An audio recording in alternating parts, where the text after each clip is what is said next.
You only have one life to live, so get the most out of it. On Good Life, Great Life, join me, Brian Highfield, and my guests as we share success stories, habits, mindsets, and lessons learned by successful people. These lessons are not taught in schools, but are critical for getting ahead in life.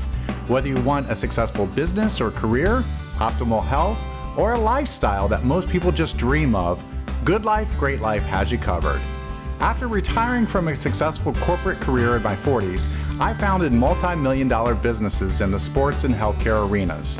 Now, I help everyday people maximize their lives and speak regularly at seminars, on podcasts, and radio shows to share principles on the topics of health, wealth, and happiness. Don't let a good life get in the way of a great life. Join me today on Good Life, Great Life. Well, welcome to another episode of Good Life, Great Life. And we have a special guest. We have Chris Hileman, who is the founder of Hyggelight. So welcome to the program, Chris. Hey, Brian. Thanks for having me. Absolutely. So we want to get to know you a little bit. So can you give us just a little bit of a brief rundown of your background and what you're all about? Yeah, so my background, I've been in sales since the beginning of my career. So I had about 12 years sales experience prior to getting into full-time entrepreneurship. And really getting into sales in the first place, that was really encouraged by my dad. He was in sales for a long time, and I've always wanted to be an entrepreneur. So sales seems like it had like an obvious kind of segue into the road for entrepreneurship. I currently co-founded Hyggelight, the growing candle, with my wife, Cynthia. We started in our basement in June of 2017. And within 5 months, we expanded into a manufacturing facility. We just went through a recent expansion. We moved into our new space about four or 5 months ago. We have 8,500 square feet over here. And kind of our bigger accolades, we were featured on Forbes. We've been featured on Good Morning America 5 times, actually. Wow. Live national television. And each one of those segments, we ended up moving anywhere between 7,000 to 15,000 units of product. So success started off really slow, and then all of a sudden it came too fast. And now we're just trying to get the growth to move at a speed that we're comfortable with. Awesome. So what was the inspiration for creating this business? How'd you get started? So this business specifically. Really was the idea and my wife's vision for the product. We both had the intent of going into business together, being business partners for quite some time. But the question was, what do we do, and what type of business or business model would we want to undertake? We chose e-commerce just because of the flexibility it would give us with our family life. Comparing e-commerce to traditional retail, the capital investment upfront is very low. Mm-hmm. If you have employees that call off, you can still generate revenue, and you're open 24 hours a day. So, and also depending upon where you source your products, it gave us the opportunity to see the potential of having an absentee business that'll give us the ability to travel, spend more time with their kids, have more freedom with our time and our money, all the things that people normally want when they start the business. So, that was really the reason for doing it. But the reason we decided candles, my wife is a big candle nut. She's spent a lot of money in like artisanal soy candles and tried to make them as healthy as possible, as clean and burning as possible. And we're also into sustainability and trying to be less waste in our personal lives. And we just got really tired of having all these candle containers and figuring out what do we do with them when we're done. So we tried to save them and repurpose them.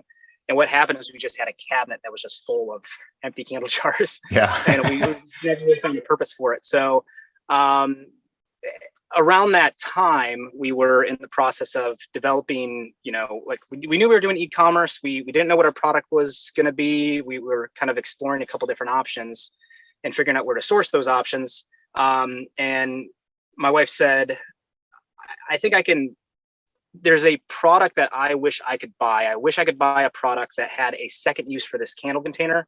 She just decided to make a prototype and 4 or 5 different product development conversations later, we came up with a growing candle. And the growing candle is a unique product in of itself. We pour the candle wax into these really pretty artisanal ceramic planter pots. So they're actually planter pots that we pour the candle into.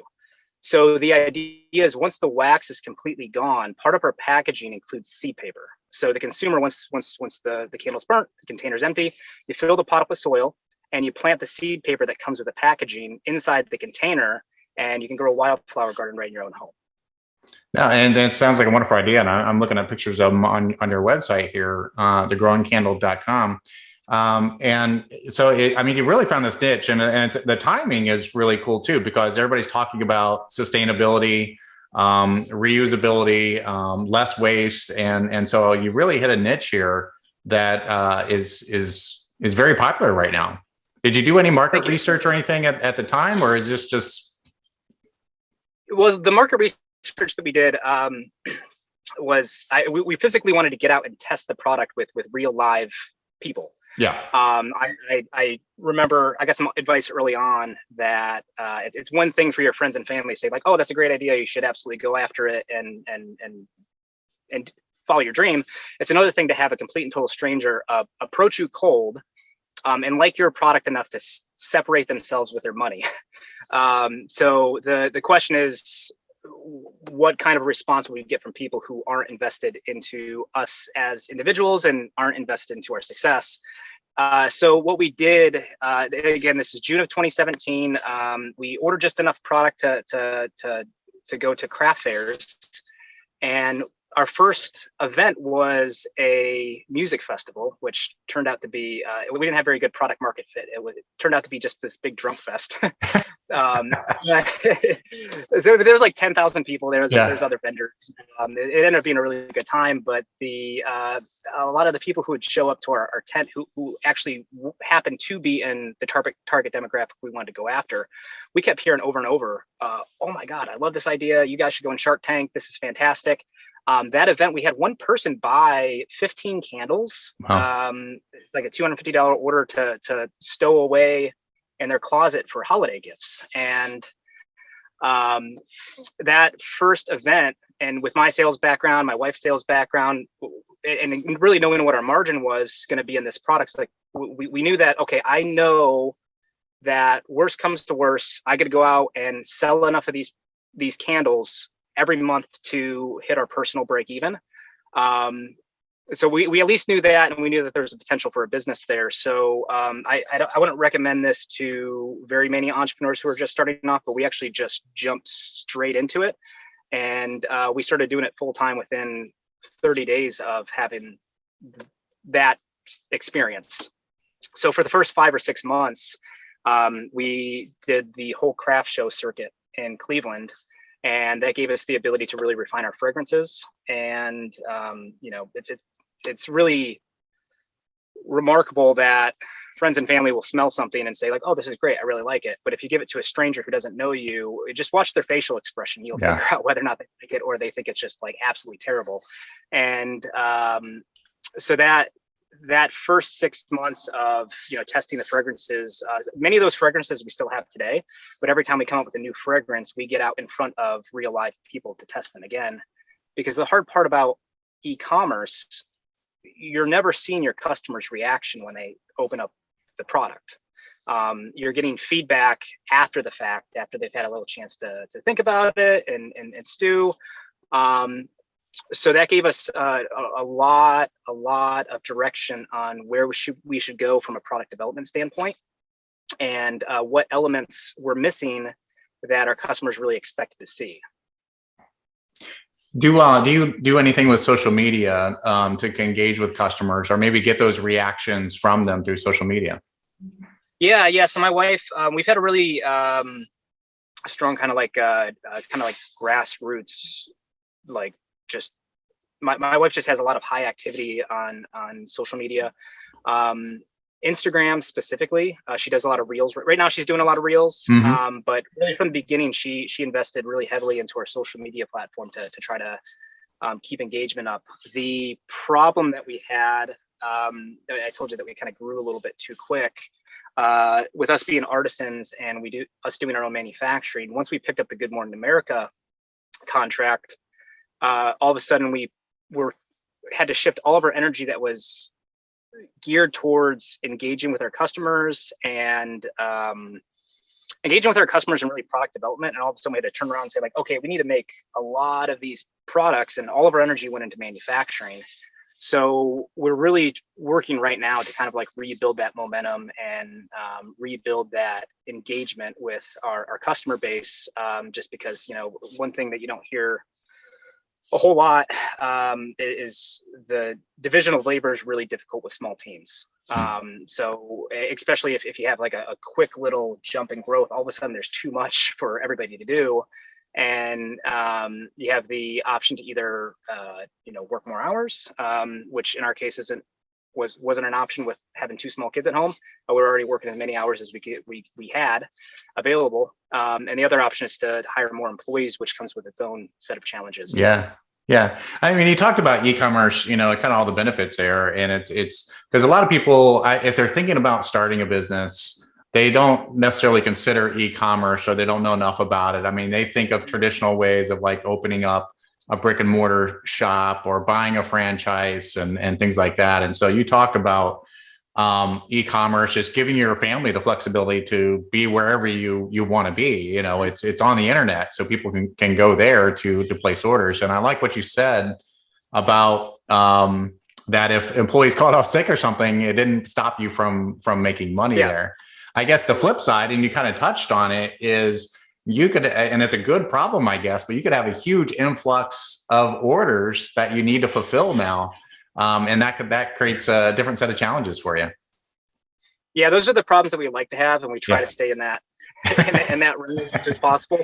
And the thing is about business, the wins aren't as frequent as you would like, and when you're not winning, it feels like you're never going to win again. And then once you are winning and things are going great, it feels like it's going to be like that forever. We found ourselves in the kind of unintentionally in the gift giving niche. We thought we were getting as much into the candle industry, which candle industries has a little bit of seasonality, but it's pretty consistent year round. People burn candles in the summer, people burn candles in the winter. That's not necessarily true with gift giving. We found that there are a lot of people who burn our products just as their normal daily, like, this is my favorite candle and this is what I burn in my house. But we find very often Mother's Day and kind of the months leading up to Christmas, especially the 45 days leading up to Christmas, are really when we have to just be poised to strike, and that's where we make most of our money.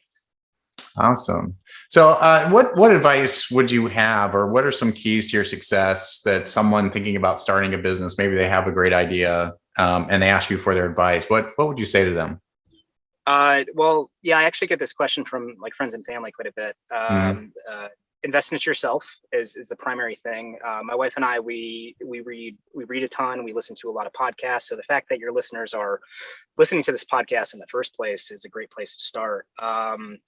I started a new habit, and my wife actually just started this as well too. We wake up at 5 a.m. every day and give ourselves a good solid like hour and a half to 2 hours just to read and to invest into ourselves. And that could be marketing books, e-commerce specific books, books on startups. My wife's reading a lot on just brand identity. And I went through like a 4-month period last year where I was reading a book a week.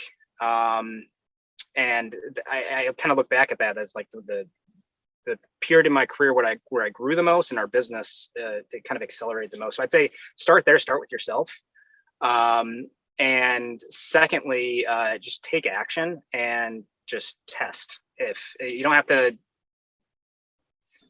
I was always intimidated by the idea of starting a website, and you hear a lot about A/B testing, and a lot of the testing sounds technical, and it sounds very difficult to get into and difficult to start. But you don't have to test online. Your end user is a real, live, breathing human being. Figure out where they're at and get your product out in front of them. And for us, that was craft fairs, and for other business models, you just need to identify your customer and figure out how to get in front of them, and always keep innovating as well. Awesome. Great advice. Now, be honest, is it because you have kids that you get up at 5 a.m. or are you making a purpose to get up at 5 a.m.? Yeah. So the getting up at 5 a.m. is because we have kids, but we have to kind of squeeze productivity in where we can. So my wife and I were just having a conversation about this with entrepreneurship. Our it's not that you work more or less than anybody else. Mm-hmm. Often you work more. There's the season of our businesses where we do work less, but our work is structured, kind of broken up in our day differently than most people. So I'll work for a couple hours early in the morning before my kids wake up. When my son takes a nap, my daughter does quiet time, and that's another hour and a half window for me to work. And my wife and I have a schedule where we kind of like transition with the kids on different days of the week. So we gotta, when you have little kids, you kind of have to kind of take the productivity or take the wins where you can get them.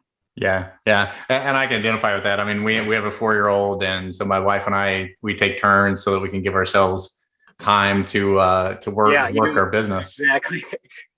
Yeah. So your 4-year-old, is she in preschool or? He's preschool. So we alternate who drives him there and picks him up and things like that, and trade-offs there just to give ourselves the time. And I think you need that for a good life balance and just keep your mental state healthy. And I love what you said about, reading and stuff. And that's something I've tried to do, because I've got a very short attention span, so it's hard for me to read. I've written 3 books, but it's still hard for me to read. But I like what you said. And that's something that I practice as well, is get up in the morning and try to read something, even if it's just 5, 6, 10 pages of a book. And you'll be amazed how many books you can get through over the course of time. How can people reach out to you if they want to learn more about the Growing Candle and check this stuff out? Where can they go? So the best place would be just to follow us on Instagram. It's at The Growing Candle. Like I said, we're really active on Instagram. Everything that we do is on Instagram first, and then it kind of like flows into our other communication channels.